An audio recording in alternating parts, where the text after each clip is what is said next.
সমুদ্রের তীরে না অনেক কাঁকড়া বাস করে। তো একবার একটা কাঁকড়া সমুদ্রের তীরে হেঁটে হেঁটে যাচ্ছিল। তো ভেজা বালির উপর দিয়ে যখন হেঁটে হেঁটে যাচ্ছিল না, তখন খুব সুন্দর ডিজাইন তৈরি হয়েছিল। তো কাঁকড়া একবার পেছনের দিকে দেখে, কত সুন্দর রাস্তা তৈরি করেছি একবার ভাবে। তো আবার একটু সামনের দিকে যায়, আবার পেছনে দিকে কত সুন্দর রাস্তা তৈরি করে, না মন থেকে ভীষণ খুশি হচ্ছিল।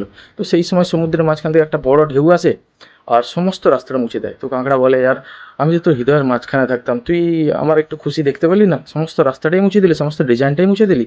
তো তার উত্তরে সমুদ্রের ঢেউ বলে, পাগল কাঁকড়া, তোর এই রাস্তা দেখে দেখে না শিকারই আসছিল পিছু করতে করতে তোকে মারার জন্য, তোকে শিকার করার জন্য।